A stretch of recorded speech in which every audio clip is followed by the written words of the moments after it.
Bonjour à tous, très heureuse de vous retrouver pour cette émission spéciale. Après 9 mois à Matignon, François Bayrou et son gouvernement ont donc été renversés hier par les députés. 364 voix contre et seulement 194 pour. Le résultat est sévère pour le Premier ministre.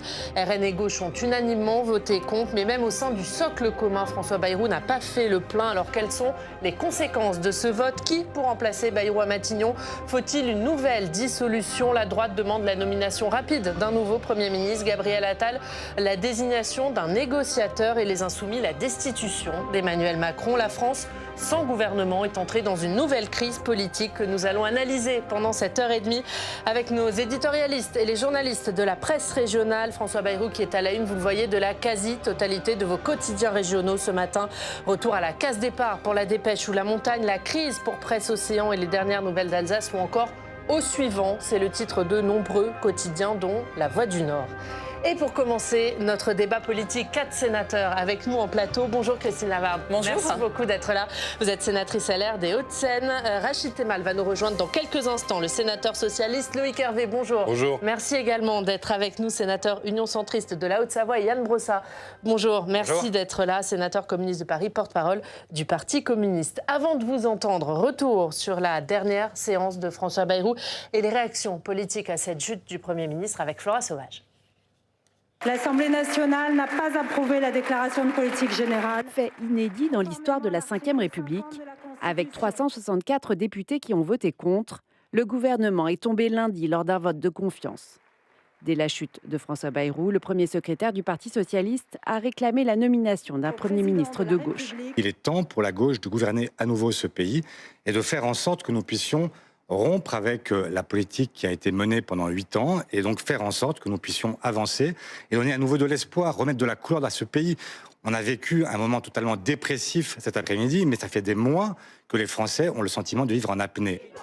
À la veille du mouvement du 10 septembre, appelant à bloquer le pays, Bruno Retailleau, le président des Républicains, a assuré que son parti ne prendrait pas part à un gouvernement qui aurait un Premier ministre issu de la gauche, tout en rappelant l'urgence de la situation. Le problème désormais, c'est qu'il faudra d'abord un Premier ministre, le plus vite possible, je le crois, parce qu'on va aborder des jours difficiles, peut-être qu'on en parlera, et il faut pour la France un budget. Dans le bloc central, Gabriel Attal appelle à un renversement de méthode pour sortir de l'impasse. Le président de la République devrait désigner un négociateur qui mettrait autour de la même table les chefs de partis politiques pour regarder ce qui nous rassemble et quel socle minimal de budget pourrait nous convenir à tous. Et à ce moment-là, ensuite, un Premier ministre serait nommé avec un gouvernement pour garantir que ce budget puisse être adopté. Emmanuel Macron reçoit ce matin François Bayrou à l'Élysée avant de nommer son successeur dans les prochains jours. Pour la 3e fois en un an, le chef de l'État va devoir trouver un Premier ministre capable d'éviter une censure immédiate des députés. Avant de revenir sur la suite, retour sur ce qui s'est passé hier à l'Assemblée nationale. On le disait, 364 voix contre Loïc Hervé. C'est un échec sévère pour François Bayrou. Oui, c'est beaucoup et c'est sans appel. C'est-à-dire qu'il n'y a pas, c'est pas un score serré et le gouvernement est tombé sur, pour la première fois dans l'histoire de la Ve République, sur ce type de vote de confiance. D'ailleurs, c'est étonnant parce que ça interroge sur le choix même de cette procédure en fait pour le Premier ministre aussitôt, et alors même que finalement, la discussion budgétaire n'avait même pas commencé avec les chambres parlementaires. C'est une erreur, selon vous, qu'il a commise, François Bayrou? Une erreur politique? Il n'aurait pas dû demander la confiance? Je crois qu'il s'est rendu compte lui-même que, assez tôt, que ça ne produirait pas d'effet, qu'il n'arriverait pas à faire adopter un budget. Donc je crois que bon, c'est toujours surprenant de voir qu'il a choisi cette procédure-là. Elle n'avait jamais été choisie auparavant et surtout, elle n'a jamais donné ce résultat-là. Donc l'histoire parlementaire dira ce qu'il en est. Mais c'est une erreur ou c'est une forme de lâcheté face à l'impossible équation budgétaire? Problème de méthode aussi. Il y a sans doute, Christine Lavarde a raison, un problème de méthodologie dans l'été. Parce qu'entre la fin de la session parlementaire autour du 14 juillet et puis hier, il y avait sans doute du temps à passer de manière extrêmement large avec l'ensemble des formations politiques représentées à l'Assemblée nationale. L'équation de Michel Barnier ou l'équation de Michel Bayrou, ce sont 2 personnages politiques capables de discuter avec tout le monde. Du moins, on ne leur aurait pas reproché de prendre langue, y compris avec LFI, y compris avec le RN, y compris avec Éric Ciotti, pour au moins trouver le chemin qui conduit à un budget. Et ils pouvaient le faire avec leur équation personnelle. Et ça n'a pas été le cas. Donc Voilà, maintenant, il faut passer vite à la phase suivante. On va parler de problèmes de méthode, vous dites, Christine Lavarde. Les Républicains ont été divisés dans leur vote. Une majorité a voté pour, mais il y a eu 13 contre, 9 abstentions. Vous l'auriez voté, la confiance à François Bayrou? Alors moi, je l'aurais voté parce qu'aujourd'hui, la situation de notre pays appelle à ce qu'effectivement, on ait un budget, on aille de l'avant. Il n'y a qu'à voir comment les milieux économiques sont inquiets, ne savent pas ce qui va se passer demain. Je devais avoir des rendez-vous aujourd'hui avec des responsables qui m'ont dit, en fait non, on va décaler puisque si ça se trouve, tout ce qu'on va vous dire aujourd'hui sera obsolète dans 15 jours. Et quand je dis problème de méthode, c'est qu'hier, le Premier ministre appelait à voter la confiance sur un constat qu'on partage unanimement. Aujourd'hui, notre pays, avec 3 400 milliards de dettes, ne peut plus continuer à dépenser sans compter. On a eu ce mirage de l'argent magique qui a duré trop longtemps, qui a instillé des mauvaises habitudes. Il est temps de revenir à un rythme de dépenses qui correspond à nos moyens.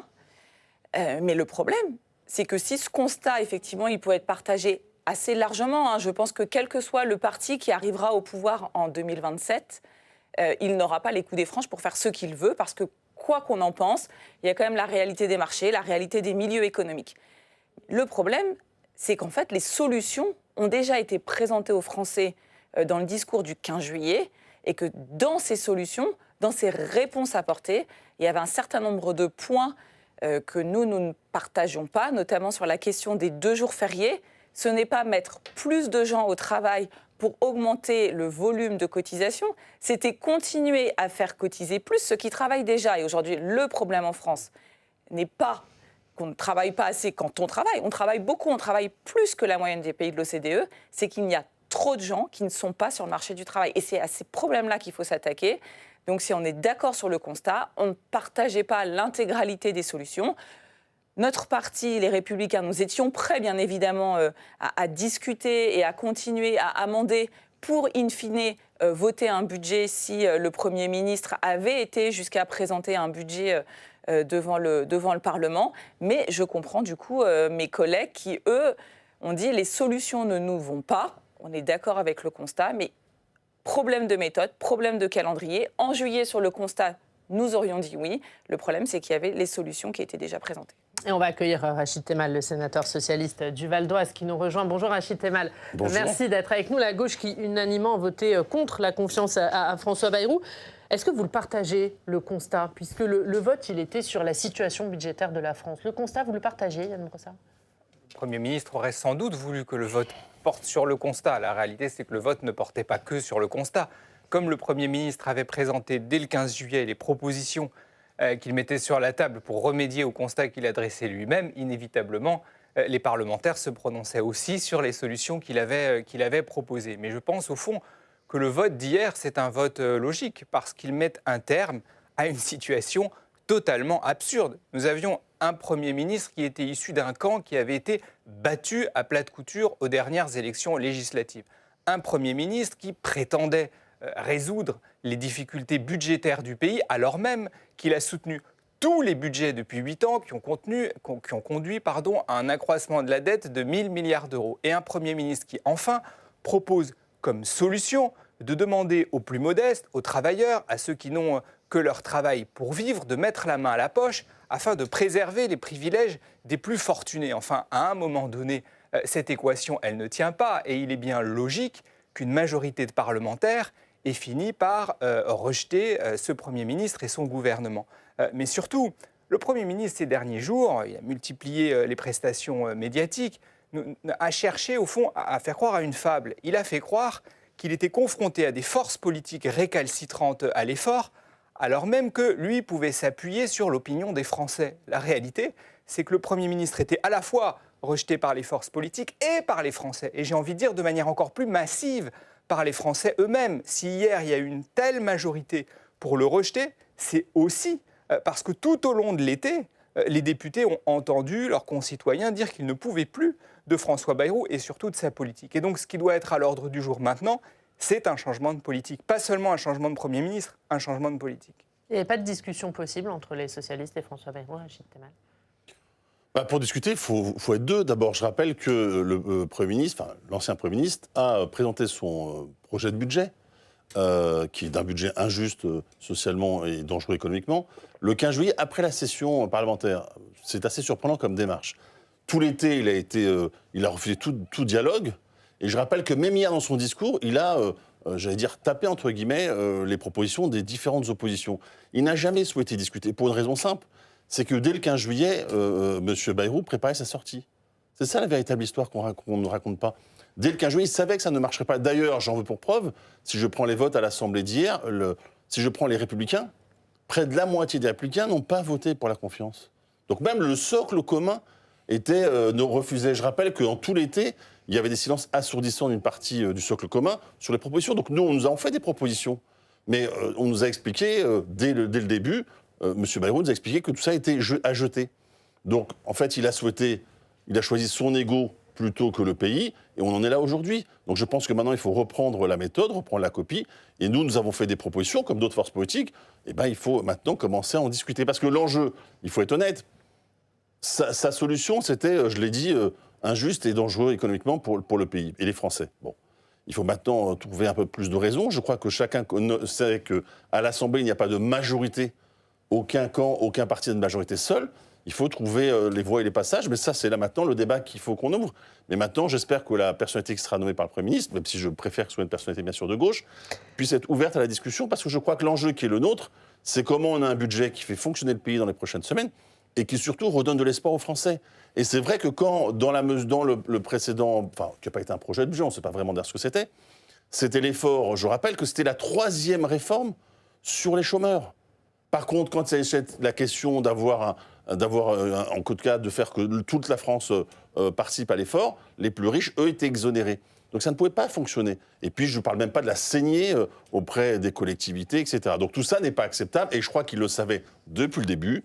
Maintenant qu'il nous a quittés, il faut maintenant avancer pour le pays. Loïc Hervé, il a cherché à sortir dès le 15 juillet pour vous, François Bayrou ?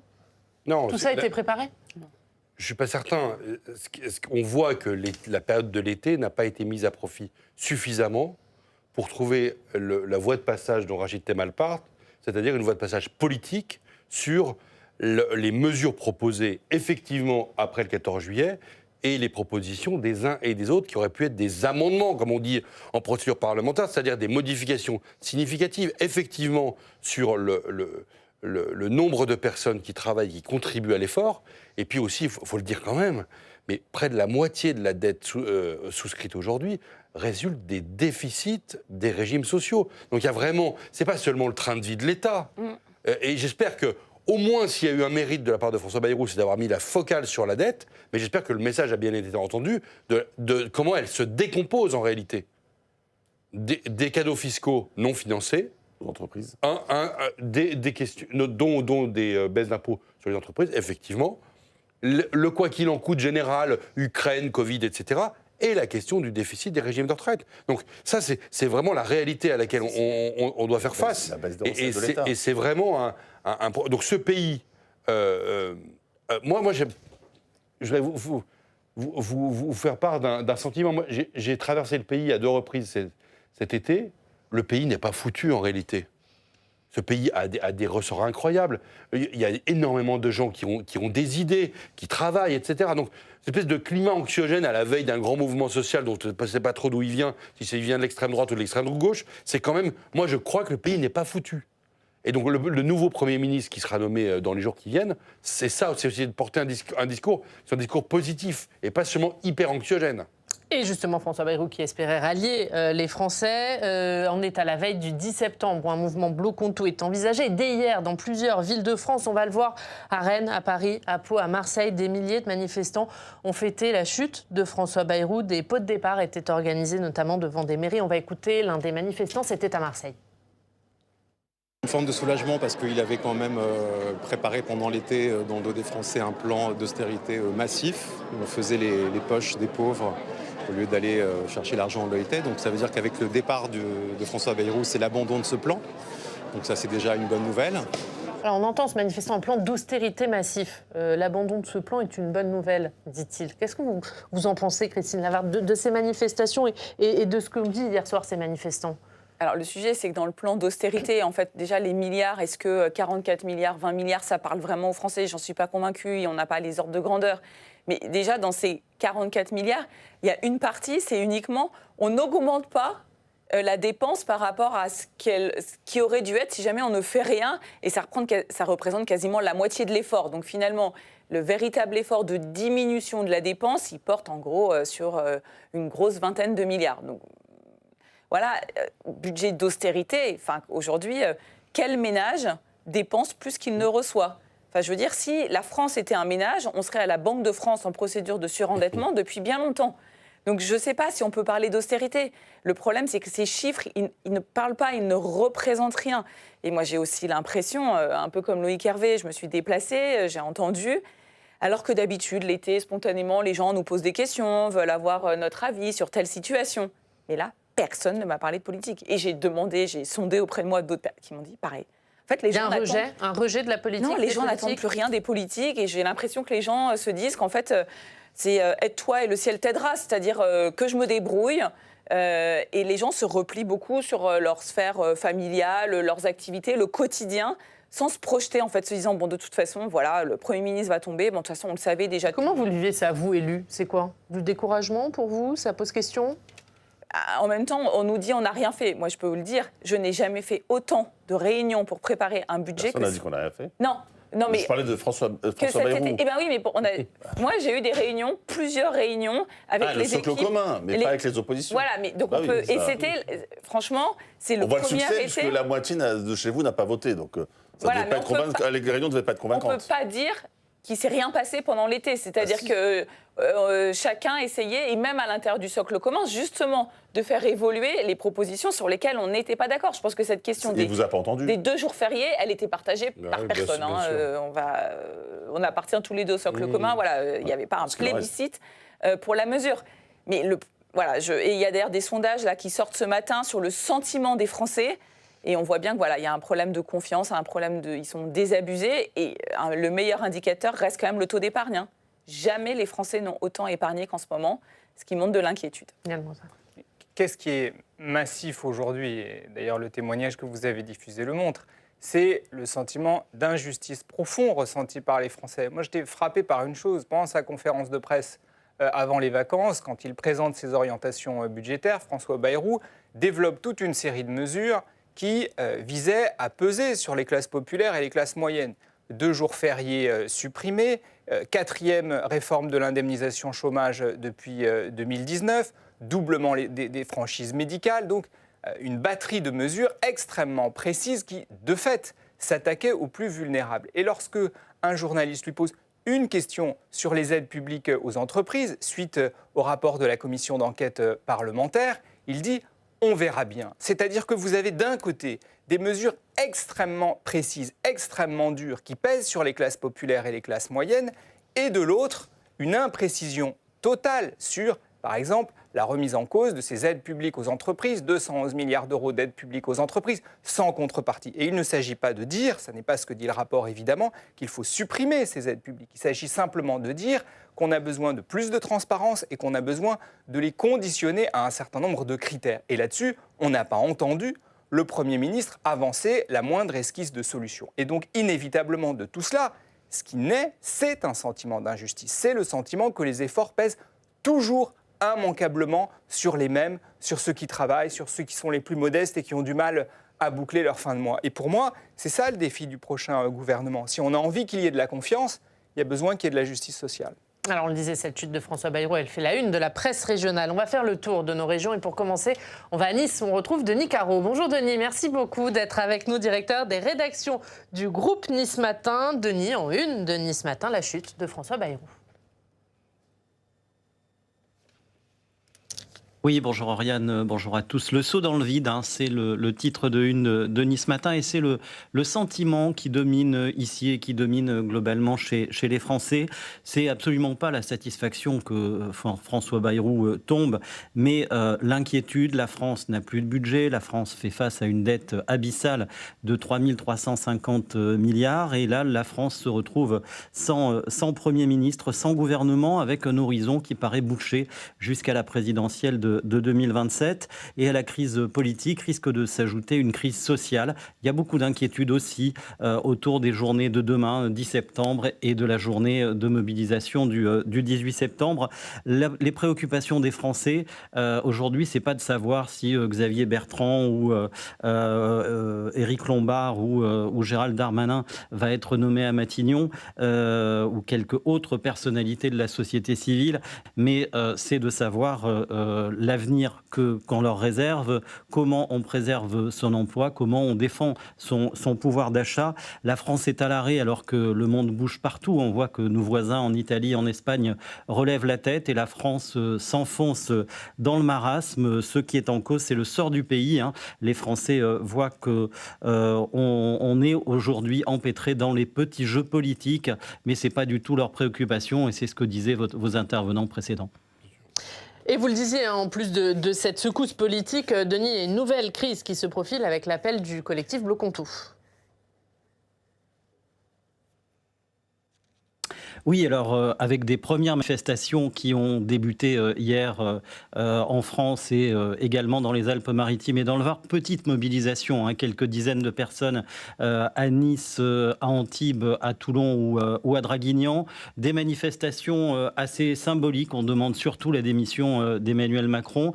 Des manifestations assez politiques. On a croisé beaucoup de militants ou de dirigeants LFI. On a croisé aussi, par exemple, à Nice, Geneviève Leguet. C'était une des figures des Gilets jaunes qui avait été blessée lors d'une charge policière, lors d'une manifestation. Là aussi, beaucoup d'inquiétudes dans nos départements autour de cette journée de demain et de la journée du 18. Inquiétude de la population, inquiétude des chefs d'entreprise qui ont peur d'un ralentissement de l'économie et qui sont déjà, pour certains, dans des situations un peu difficiles. C'est ce qu'on résume à la une de Nice Matin, le saut dans le vide, et aujourd'hui, les Français ont le vertige. Merci beaucoup, Denis. Effectivement, la une de Nice Matin, on la voit, le saut dans le vide avec cette photo de François Bayrou. Merci, Denis Caro, d'avoir été avec nous depuis Nice. Vous entendez ce que vient de nous dire Denis, l'inquiétude de certains Français, l'inquiétude de certains patrons. Est-ce qu'à la crise politique, il faut ajouter une crise sociale, Rachid Temal ? Bien sûr que non. Mais sur les Français, moi, je pense que c'est une colère sourde. Mais je crois que c'est vis-à-vis de l'ensemble du monde politique. Donc, qu'on soit dans l'opposition ou la majorité, je crois que nous avons collectivement intérêt, parce que ça fait quand même depuis 2024, ce sketch, j'ai envie de dire, il faut maintenant avancer. Et je pense qu'il faut que chacun soit responsable dans la suite des opérations. Moi, je pense que le prochain Premier ministre, ou la prochaine Premier ministre, ferait bien d'accueillir dès le premier jour l'ensemble des organisations syndicales. Je crois qu'il faut parler dans ce pays, il faut parler de ça. Parce que c'est vrai que la question, finalement, j'ai envie de dire, de la fiche de paye, en tout cas de ce qu'on met dans l'assiette, sur la table dans la maison, est je crois, l'élément essentiel aujourd'hui. Donc, personne ne va rajouter de la crise à la crise. Il y a aujourd'hui, je le redis, tout ça déclenche, parce que personne ne le dit, mais en fait, il y a un bilan depuis 2017 de ce gouvernement. C'est-à-dire, ce qu'on vit là sur le budget, sur la dette, il y est pour quelque chose. Et là, hier, d'ailleurs, on l'a vu, hier, c'est pas de la faute de François Bayrou, ni de la majorité. Ce serait comme ça, bon, moi, j'y crois pas ça.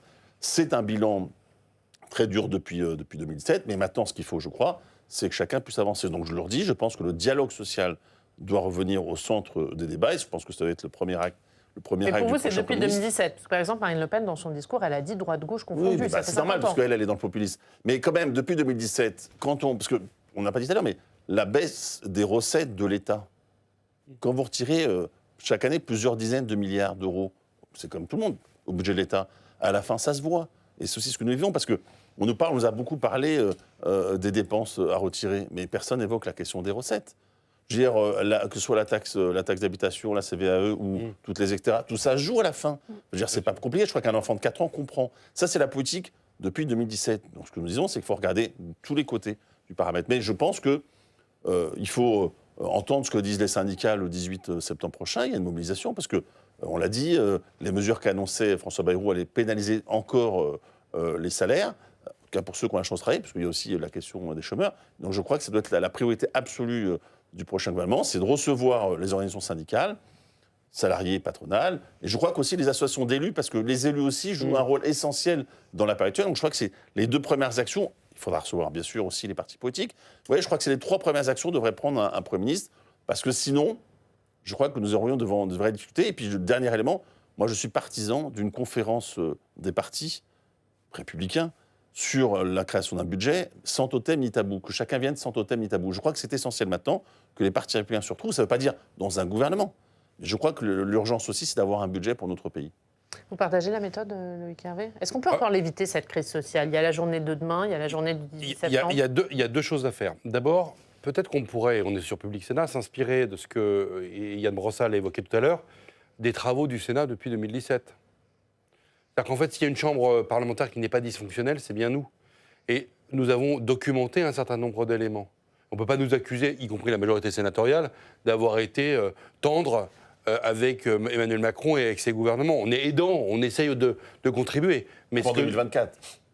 Aidant et on essaie de contribuer, enfin, je veux dire, dans l'intérêt du pays. Ce que dit Rachid Temal est intéressant, à une condition, c'est qu'il n'y ait pas de taulier. C'est-à-dire qu'on ne recommence pas le format Saint-Denis. Non, pas besoin d'animateurs, pas besoin de préfigurateurs, comme dit Gabriel Attal. Pas besoin de personnalités capables, entre parlementaires, entre forces parlementaires. En fait, il faut retrouver... Donc pas de négociateurs, comme le dit Gabriel Attal. Ah, pas du tout. C'est pas la bonne méthode. Surtout pas. Il faut retrouver l'essence même de ce que nous sommes, c'est-à-dire une démocratie parlementaire.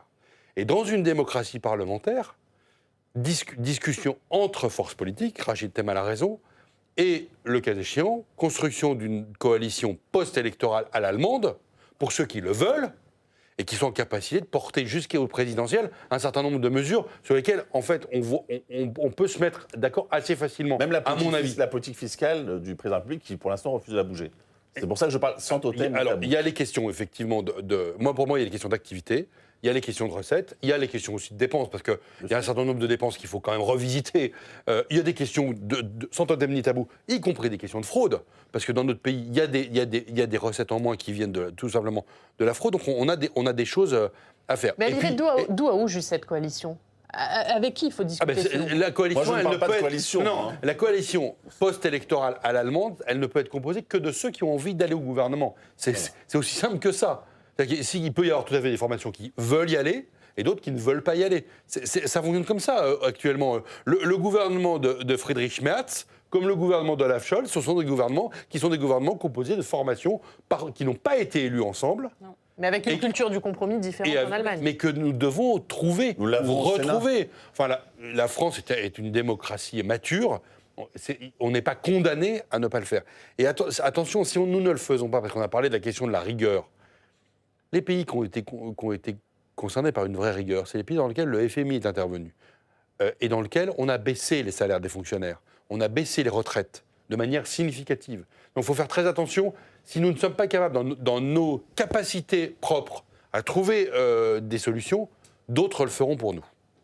Vous pourriez participer, vous, socialiste, Rachid Temal, à un gouvernement avec des Républicains? Nous proposons un gouvernement de gauche. Moi, je fais la différence. Ce que j'ai dit dans mon propos, c'est je pense qu'il y a deux choses. Il faut que chacun soit lucide. Il n'y a pas de majorité. Personne ne peut avoir une majorité seul à l'Assemblée nationale. Bon. Donc nous, ce qu'on propose, en tout cas, ce que je propose, c'est cette conférence-là. On discute parce qu'il faut trouver un budget. Mais nous souhaitons, nous, un gouvernement de gauche. Ça ne fait pas une majorité à l'Assemblée nationale. Mais le socle commun ne fait pas non plus de majorité à l'Assemblée nationale. Ça ne nous a pas échappé. D'ailleurs, on l'a vu par 2 fois avec M. Barnier et M. Bayrou. Donc il n'y a pas de raison que ça soit plus les uns que plus les autres. Parce que l'interdit ou l'impensé, c'est qu'on n'aurait pas, nous, possibilité de démontrer nos capacités. Parce que si on considère que nous ne sommes pas majoritaires, ce qui est le cas, ils n'ont pas été majoritaires, ils ont pu diriger. Alors laissez-nous diriger. Essayez-nous, comme dirait Boris Vallaud. Puis on verra si on y arrive ou pas. Parce que ça se trouve, nous, on pourra effectivement avoir des négociations comme parlementaires, de texte par texte. Je repensais il y a très longtemps, comme à Michel Rocard. On peut le faire. Donc laissez-nous faire. Vous verrez les résultats. Il y a eu des divergences là-dessus, chez les Républicains, notamment entre Laurent Wauquiez et Bruno Retailleau. Est-ce que vous seriez prêts, vous, Républicains, à soutenir un gouvernement de gauche, texte par texte, et à voir, texte par texte, comment ça se passe, un peu comme ont fait les socialistes jusqu'à maintenant avec le gouvernement du socle disons commun? qu'au regard de toutes les propositions qui ont été mises sur la table aujourd'hui par les groupes socialistes ou autres, je ne me reconnais pas dans cette politique. C'est-à-dire, aujourd'hui, aller taper, j'ai entendu, sur les entreprises. Enfin, aujourd'hui, il faut quand même se poser la question. C'est pas ce que dit le Parti socialiste. Qui paye des salaires? Qui crée de la richesse économique? À un moment, si on veut... Allez, salariés, mais enfin, ils sont quand même payés par des entreprises mais qui, d'ailleurs... C'est l'échange, c'est un échange, ça s'appelle un contrat. D'ailleurs, investissent. Les deux. Nous sommes d'accord. Mais sauf qu'il va falloir aussi partager l'effort sur tout le monde. Et on ne dit pas le contraire. Regardez notre programme, c'est pas ce qu'on dit.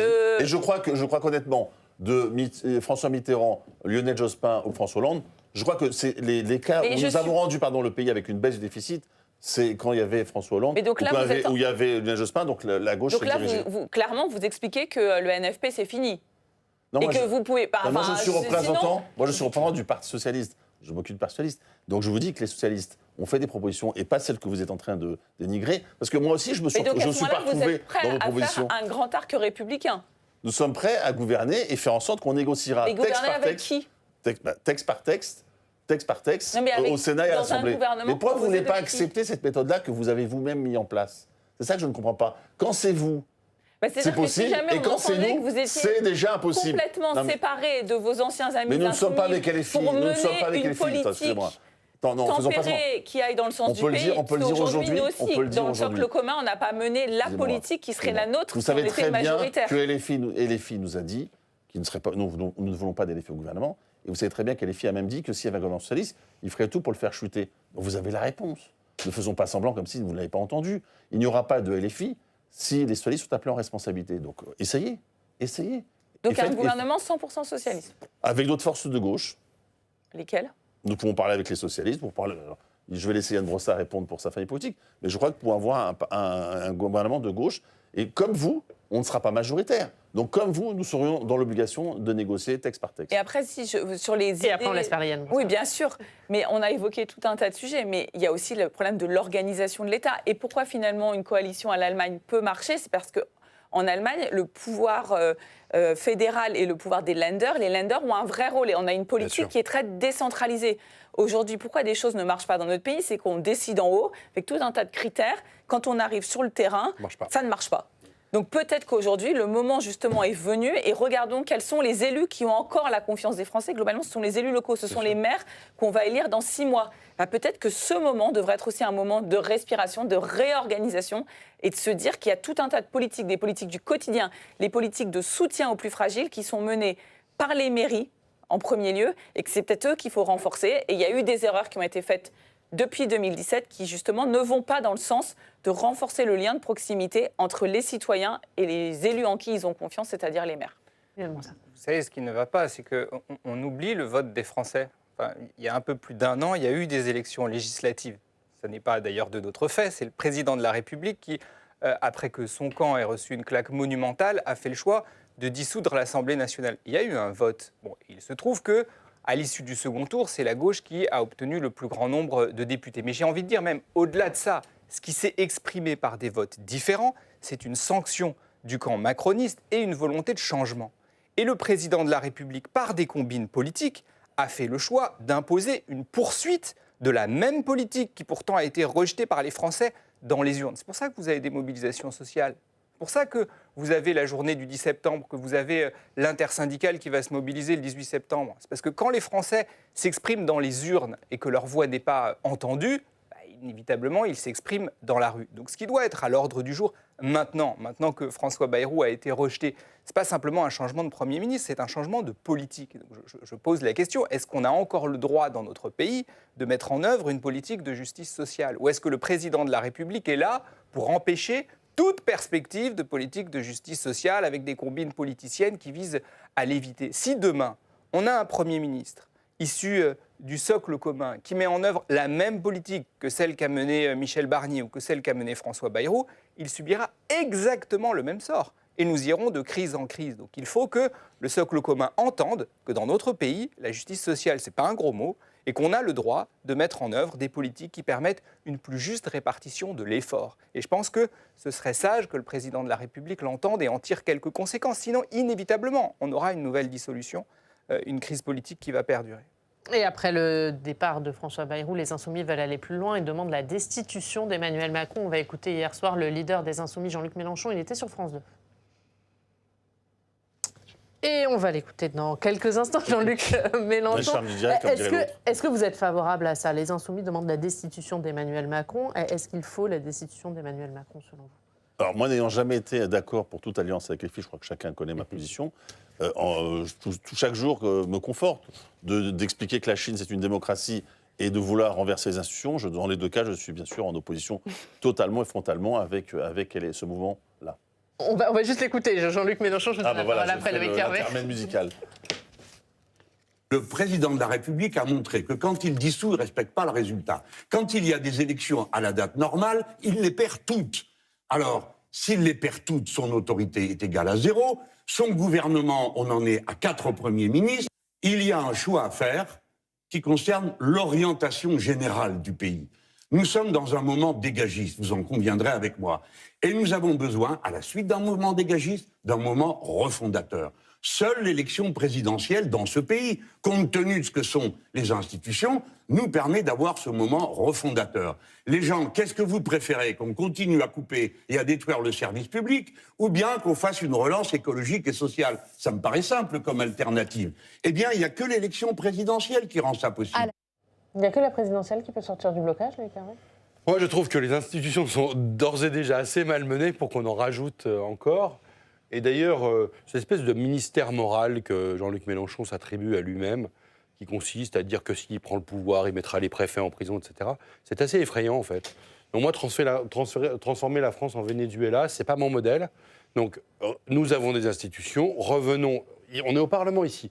Revenons à l'essence même de ce que nous sommes, c'est-à-dire une démocratie parlementaire. Si l'exécutif pouvait aussi laisser le Parlement respirer et travailler, ce serait bien. Ce qui n'a pas été le cas ? Non, mais ce qui n'est pas le cas. Mais c'est une tendance qui est longue sous la Ve République de voir progressivement l'exécutif se renforcer au détriment du Parlement. Regardez comment, depuis la nomination de Michel Barnier, on regarde l'exécutif comme on contemple l'oracle, à attendre qu'il y ait une réunion, tel ou tel responsable politique. Ah, il est attendu à l'Élysée, il a eu un rendez-vous.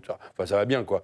Une démocratie parlementaire en Europe, ça fonctionne avec des parlementaires, avec des groupes politiques, avec des partis politiques, avec des parlementaires qui discutent entre eux. Et laissons cet espace-là qui est l'espace de la démocratie. L'aspect... c'est vrai, issu des urnes à l'Assemblée nationale, avec quand même une Assemblée nationale très fragmentée, et puis ici aussi au Sénat, où nous représentons les territoires, d'une autre manière les formations politiques, et on pourra avoir peut-être une voix qui se dégagera. Elle a été trop malmenée, cette démocratie parlementaire, Christine Lavarde, par les différents premiers ministres? Ce qui est certain, c'est que le Sénat n'a pas existé jusqu'à 2022 et vraiment l'été 2024. Nous n'existions pas. À partir du moment où le Sénat est devenu la force, le point d'équilibre dans les commissions mixtes paritaires, tout de suite, les regards ont changé sur l'institution. Et pour autant, nous, on peut le dire, dans notre travail quotidien, rien n'a changé entre 2007 et 2024. On a travaillé avec exactement le même sérieux, on s'est impliqué autant dans chacun des textes législatifs, on a poursuivi notre travail de contrôle de l'exécutif de la même manière, on a fait un certain nombre de travaux, de missions d'information, de commissions d'enquête qui, justement, font travailler ensemble les deux côtés de l'hémicycle en très bonne intelligence. Donc aujourd'hui, il n'y a plus besoin de réinventer. Je pense que si on regarde les travaux parlementaires qui ont été menés, tous les champs de politique publique ont été investigués. Et les constats sont très souvent partagés. Il est vraiment rare qu'un rapport d'information ne soit pas voté par une commission ou une commission fixe, la défense, les lois, ou une commission dans une formation un peu spéciale. Donc, les solutions, on va dire les problèmes, on les a identifiés. Les solutions, on les a aussi identifiées, on les a proposées.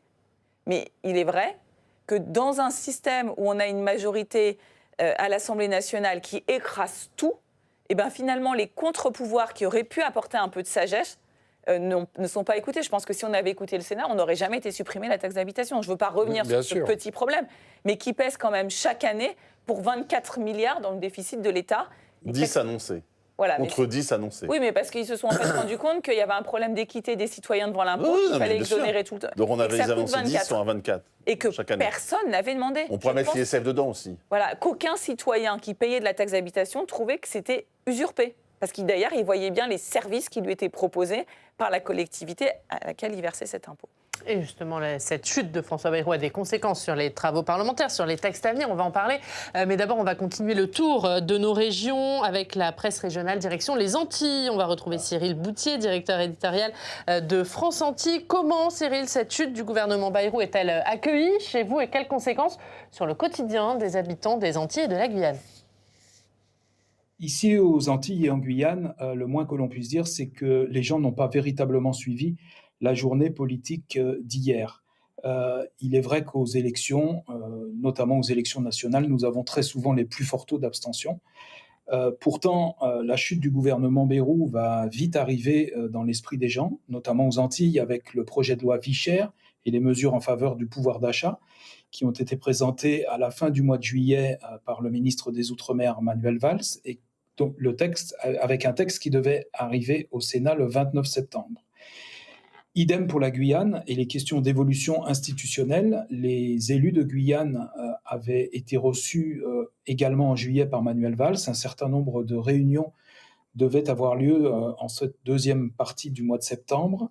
De même, un déplacement de Manuel Valls était annoncé. Et là aussi, désormais, c'est la grande inconnue. En 3 ans, les Outre-mer ont connu 6 ministres depuis 2022 et le début du deuxième quinquennat d'Emmanuel Macron. Et donc aujourd'hui, les Antilles, la Guyane, mais les Outre-mer dans leur ensemble, vont attendre leur 7e ministre. Merci beaucoup Cyril. On regarde la une de France Antilles, c'est un tout autre sujet, un dangereux cocktail dans nos canalisations, c'est le problème de l'eau potable à la une de votre journal. Merci Cyril. Alors on voit, on l'a entendu, l'inquiétude des habitants des Antilles sur certains textes à venir. Est-ce qu'aujourd'hui on va se retrouver face à un Parlement qui risque d'être bloqué avec des textes en suspens, Rachid Temal? Encore une fois, ça dépendra, et ça va dépendre plutôt de ce qui va se passer dans les prochaines heures, prochains jours. Je pense qu'on peut aussi aller vite à un moment donné. Et là aussi, on peut peut-être se dire qu'il faudrait qu'il y ait plus d'échanges au-delà de majorité-opposition, gouvernement-parlement sur les textes. Parce qu'on s'est retrouvé pendant un moment où les gouvernements étaient incapables de produire des textes. Donc on faisait des PPL, des choses de contrôle, alors qu'il y a beaucoup de textes que nous produisons par ailleurs ou qui sont en attente et en souffrance. Donc là aussi, je pense que c'est une forme de maturité d'orientation qu'on peut se dire. C'est-à-dire que le prochain gouvernement doit peut-être plus discuter en amont avec les deux chambres pour justement arbitrer les textes, parce que le gouvernement a un temps qui lui est dédié, par exemple au Sénat. Donc nous, il y a plein de textes, plutôt que de faire des PPL traitement où... Absolument. Non, mais la vérité, c'est qu'il y a un centre de PPL où chacun dit... Bon, la question, c'est, dans le moment où nous sommes collectivement, est-ce qu'on peut se dire que les textes, on peut aussi les hiérarchiser? Et je crois que la conférence des présidents, en tout cas, faire en sorte que les groupes se parlent, par exemple, au Sénat ou à l'Assemblée, en tout cas au Sénat, se dire, bon, peut-être qu'on peut s'organiser un peu mieux et qu'il y a quelques textes un peu majeurs, on l'a vu sur la vie chère aux Antilles ou d'autres, la fin de vie, il y a plein de sujets comme ça qu'on peut aussi avancer, sur des sujets aussi économiques, etc. Peut-être qu'on peut faire avancer, il y a le statut d'élu, enfin, voilà. Je pense que ça aussi, c'est une façon de travailler différente, parce qu'on a été, pendant très longtemps, depuis 2024, dans l'attente, parce que le gouvernement était incapable de produire. Donc je crois qu'il faut là aussi changer la méthode. Dans les textes, vous en avez cité quelques-uns qui étaient prévus dans les prochaines semaines au Parlement. Il y a la fin de vie, la question de l'audiovisuel public, le statut de l'élu. L'audiovisuel public, très honnêtement, l'audiovisuel public, c'était quand même c'est le gouvernement qui a souhaité donner raison à une ministre sur 2 textes majeurs, sur le mode électoral Paris-Lyon-Marseille et sur l'audiovisuel public. Je pense que là, par contre, on peut peut-être éviter de rajouter justement du favoritisme, j'ai envie de dire. Rachida Dati, pour ne pas la citer. Rachida Dati, pour ne pas la citer. Il y avait le texte sur le statut de l'élu qui est en cours. On est à quelques mois des municipales. Ça prévoit notamment une revalorisation des indemnités des élus. Pas que, quand même. Pas que. C'est pas que la revalorisation des indemnités des élus. Pas que. Si on veut alimenter le populisme, cher Aurélien Mancini, il faut vraiment dire ça. Non, c'est au contraire. C'est favoriser aussi la vocation des élus dans une période de crise. L'engagement des élus, des 500 000 élus locaux français à qui nous devons tant. C'est ça le sujet. Les élus qui se font agresser, il y a 2-3 bricoles quand même. Est-ce que ces textes, ils verront le jour dans les prochaines semaines, selon vous, Loïc? Tout dépend du Premier ministre. Et je partage avec Rachid Temal l'idée qu'on ne peut pas saturer la bande passante du Parlement avec des textes qui n'ont aucun intérêt, qui sont vraiment totalement marginaux sur les mesures. Ma collègue Christine Lavarde a évoqué la question de l'équilibre des pouvoirs, de donner de la respiration aux collectivités locales. Ça fait partie des choses dont on doit parler. Soyons peut-être plus sur du structurel que sur du cosmétique ou du sociétal qui fait plaisir. Parce que, encore une fois, on a montré, en particulier ici, une maturité pour aborder des sujets, y compris compliqués, de manière intelligente et avec des voies de sortie qui sont bien. Mais le nouveau Premier ministre ou la nouvelle Première ministre devra, avec nous, avec les députés, avec les sénateurs, définir un certain nombre de textes importants. Et en fait, il peut y avoir 4 ou 5 grands thèmes à aborder, et puis avoir cette perspective d'essayer d'être sur des sujets structurants. Honnêtement, on ne peut pas envoyer comme message aux citoyens qu'on va s'occuper de choses qui n'ont strictement aucun intérêt. Je trouve que je préside la séance régulièrement. Des fois, on se demande... Vous êtes vice-président du Sénat. Oui, on se demande vraiment de passer du temps en 2025 sur des sujets qui sont à la limite du domaine réglementaire. Franchement, c'est vraiment du temps perdu. Et puis il y a évidemment le marathon budgétaire avec l'inquiétude, la même que l'année dernière finalement, est-ce qu'on aura un budget au 31 décembre ? Aujourd'hui, on est le 9 septembre ou le 8 septembre. Le 9, donc il y a exactement un mois avant le dépôt du PLF, dernier jour possible prévu par la Constitution qui est le 9 octobre. Et parce que cette année, le calendrier nous aide. Voilà, l'administration, et là c'est quand même aussi la force... Ça vous paraît jouable dans cette période de crise politique de déposer un budget au 9 octobre ? Ce qui est certain, c'est qu'aujourd'hui, l'administration ne fait pas rien et se prépare parce qu'aujourd'hui, les fonctionnaires ont aussi le sens de l'État chevillé au corps et ils savent que eux, leur échéance, et qu'il y a des articles, il y a des choses qui sont assez simples, le barème de l'impôt, enfin, une fois que... Sauf qu'un budget, c'est l'administration, mais c'est aussi de la politique. Est-ce que, compte tenu de la crise, c'est possible de trouver un budget qui fasse consensus politiquement d'ici le 9 octobre ? Et ça veut dire, c'est possible, mais si on ne prend pas 3 semaines pour désigner un nouveau Premier ministre et ensuite 3 semaines pour constituer le gouvernement. C'est-à-dire qu'aujourd'hui, malheureusement, c'est l'urgence qui domine parce qu'effectivement, il y a cette échéance d'avoir un PLF et un PLFSS et une urgence qui est criante parce que si on ne fait rien, la dépense augmente mécaniquement et donc on continue à creuser le lit de notre dette et en fait, on le sait tous, ce qui nous attend après, c'est de ne plus être maître de notre destin, c'est-à-dire que d'autres viendront décider pour nous. J'espère que les agences de notation ne vont pas venir rajouter des problèmes à notre situation économique. Je pense qu'aujourd'hui, et Loïc avait raison de le dire, et d'ailleurs le Premier ministre l'a dit aussi hier dans ses propos, tout n'est pas à jeter dans notre pays. On est quand même leader en pointe sur un grand nombre de secteurs industriels. Voilà, il ne faudrait pas qu'on perde aussi ça. Et ça veut dire qu'il faut être prêt demain à présenter un budget. Yann Brossat, un consensus politique vous paraît possible dans le laps de temps assez court qu'il reste, un mois ? Essayons déjà d'avoir une majorité. Un consensus, c'est ambitieux. En tout cas, ce qui est sûr... Un budget qui ne soit pas de nouveau censuré. Oui, en tout cas, ce qui est sûr, c'est que si le budget qui est proposé demain ressemble comme 2 gouttes d'eau à celui que proposait François Bayrou, les mêmes causes produiront les mêmes conséquences. Donc je pense qu'il faut tirer un certain nombre de conséquences concrètes de la situation que nous venons de vivre, et notamment de la nécessité qu'il y ait plus de justice sociale, plus de justice fiscale, et donc qu'on aborde aussi la question des recettes, la remise en cause d'un certain nombre de cadeaux fiscaux qui ont été faits depuis l'élection du président de la République. Si tout cela est pris en compte, peut-être, en tout cas moi je le souhaite, une majorité se dégagera, un budget pourra être adopté, ce qui tranchera avec ce qu'on a connu les années précédentes. Merci beaucoup. Merci à tous les 4 d'avoir été...